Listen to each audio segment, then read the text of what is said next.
Dawda from Bameen. If you don't mind sharing with us your experience as a member of BME community in your organization when it comes to COVID-19.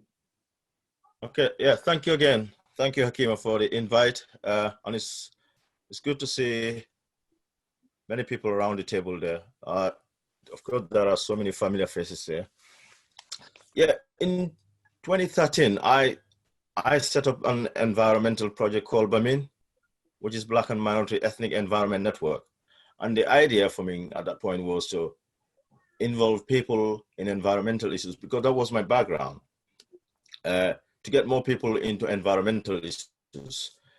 So what I have realized at that point was we are involved in so many activities, of course, even in environmental issues. But I do realize that if the BAME community can share their experience, their knowledge, and some of their expertise, in environmental issues, and then share that with the wider community here, with the host community in Hull, I just think that that will be an added value to the community. So with that in mind, I set up the idea. And then moving forward, then we have COVID. So what COVID actually brought to every one of us is the fact that we all have to stay at one place. We can't move. And that would mean that we cannot go to work. We cannot even, access basic necessities. So, BAMEN as an organization, we also reached out to the National Lottery Community Fund. And then we were very, very lucky to be awarded funding so that we can help the community. But before that, before we reach out to the local, the National Lottery, in April, I think on the 18th, before the 18th, what BAMEN does, we first reach out to all the supermarkets. We wrote to the supermarket and then asked them whether they have any surplus food that we can actually get from them and then distribute. And then some of them respond positively. And then we started picking those surplus food and then giving it out to the community, to our network. So we've been doing that, and then we were lucky at some point to be awarded funding from the National Lottery. And we are still carrying out that funding. And of course, East Riding also supported us in terms of getting funding. So we have been delivering food parcel to the BAME community, to the wider community. But what we have come to realize is the fact that there is still a very high level of food poverty within the BAME network. Because on so many occasions, when we deliver these food parcels, at some point, some of these recipients would like to go through the parcel. They would like to say, oh, what is in there? What is here? What is here? Which is very, very understandable, because I understand some of them just don't want to accept something that they don't want to use. So they would like to know what they have there. And we've come to realize that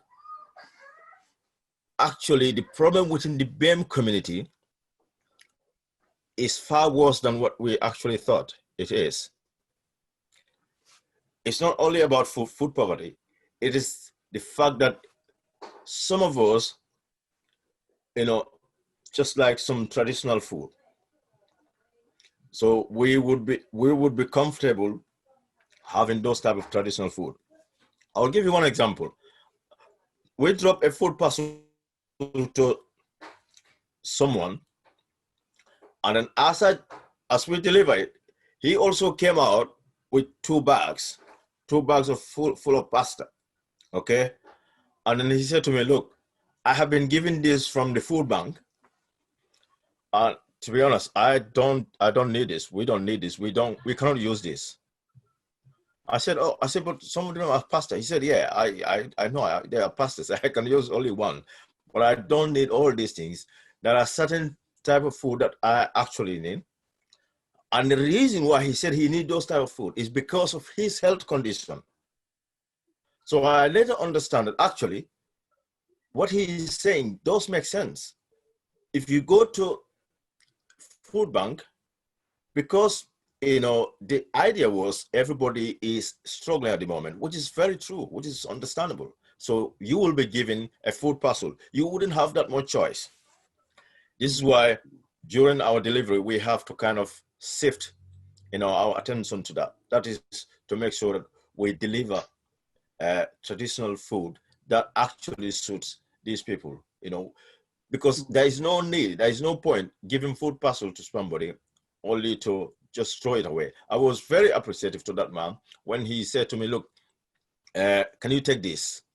So I had to take these 2 bags of pasta and then other stuff, other tin foods, and then take it to somewhere else. So what I did with that actually was I took it to one of these homeless places. And then I hope they, some of them are actually being used.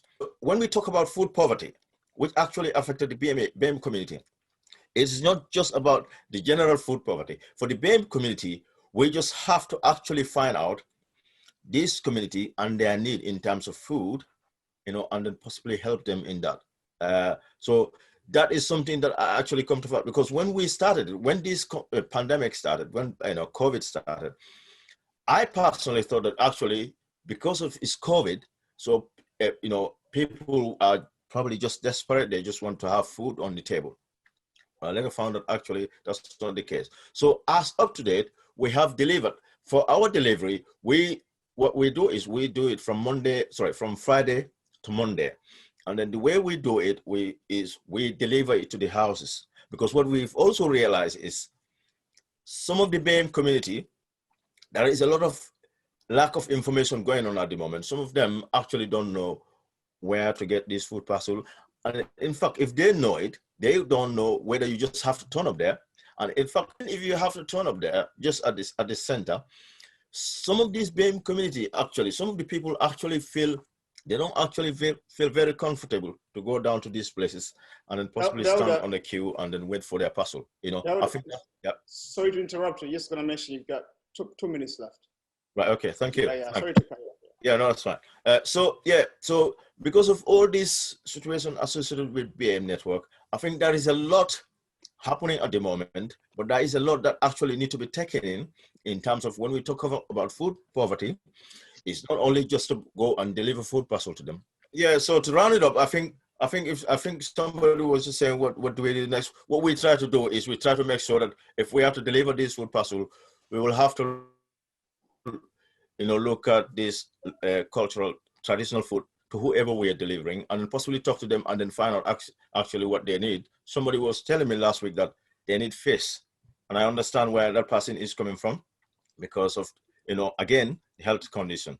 So I will end it up here, and then just on one note before I end it, just want to remind everybody about the incident that happened in Scotland about that woman who passed away. I think we all know that. Of course, there is a lot of story going around her, but the shocking story is when this woman died, the son was just next to him, emaciated because he was in fed. So that just is a reminder to us that there is a lot going on within our community, and there has to be an increased network of communication among ourselves so that we can avoid some of those issues. Thank you very much. Thank you, guys. Thank you, Dawda. Thank you so much for sharing that with us.